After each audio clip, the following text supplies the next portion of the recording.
मनरेगा एक ऐसी योजना है जिसका अगर सही से कार्य किया जाए, 100% कार्य किए जाए और ईमानदारी पूर्वक उस पे काम हो तो हमारे गाँव में भी विकसित हो सकता है, हमारे गांव में विकास हो सकता है।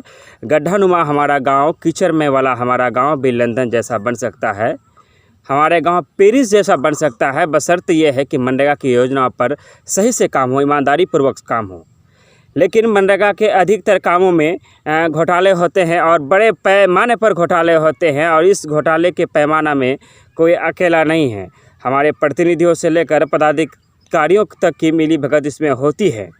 मनरेगा के कामों का अगर ज़मीनी स्तर से जांच की जाए तो 30% से ज़्यादा काम नहीं होता। 70% पैसे को प्रतिनिधि और पदाधिकारी मिलकर डकार जाने का काम करता है।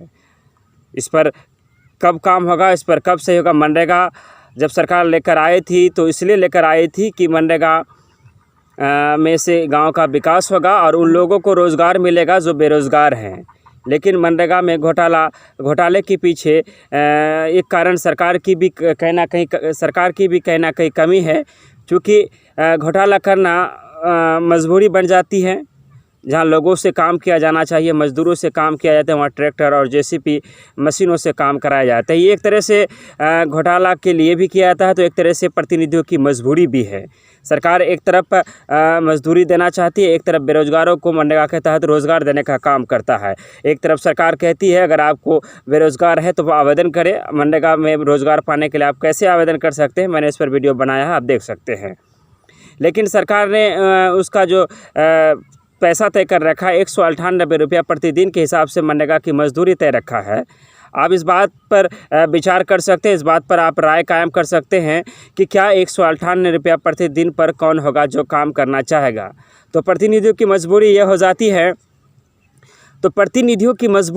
जाती है कि 198 रुपया प्रतिदिन के हिसाब से उन्हें मजदूर नहीं मिलता और कोई मज़दूर 198 रुपया के हिसाब से काम करना नहीं चाहता, जिस कारण मजबूरी में करना क्या पड़ता है कि जेसीबी और ट्रैक्टर का सहारा लेकर काम करवाना पड़ता है। तो इसीलिए मनरेगा पर बड़ी सोची समझी और सोच समझ कर कदम उठाने होंगे। अगर समाज के जो युवा होते, पत्रकार होते हैं और जो लोग बुद्धिजीवी होते, भ्रष्टाचार को अगर रोकना चाहेंगे कि मनरेगा में 100% उस तरह से काम हो जिस तरह से सरकारें चाहती है, तो फिर प्रतिनिधियों को मजबूर होकर काम रोक देना पड़ेगा।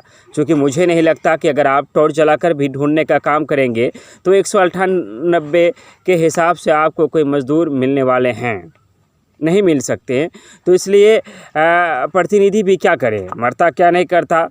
उन्हें ट्रैक्टर का सहारा लेना पड़ता है, उन्हें मजदूरी का सहारा लेना, उन्हें मजदूर नहीं मिलने के कारण जेसीबी का सहारा लेना पड़ता है। कमियां सरकार की भी है, लेकिन उसके बावजूद भी कहीं अगर काम होते भी हैं तो कम से कम 50% काम तो 60% काम तो ज़मीन पर नज़र होना चाहिए। सरकार मनरेगा पर विशेष नज़र रखे और जहां जो जिस काम के लिए देते हैं और उसमें कितना फ़ंड देते हैं, उसमें कितने पैसे देते हैं, इस पर थोड़ा गौर फिक्र सरकार को करना चाहिए। तभी होगा जब हम इस पर लगातार बातें करेंगे, सरकार की आंखें खोलेगी।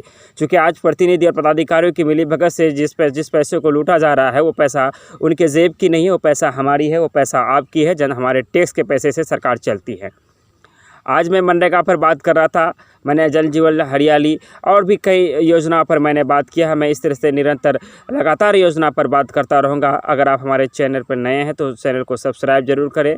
फिर कल मिलेंगे हम आपके बीच एक नई मुद्दा, एक नई टॉपिक के साथ। तब तक के लिए मैं लेता हूँ विदा। आप देख रहे थे मिशन सक्सेस बिहार में रमीज रेजा। धन्यवाद।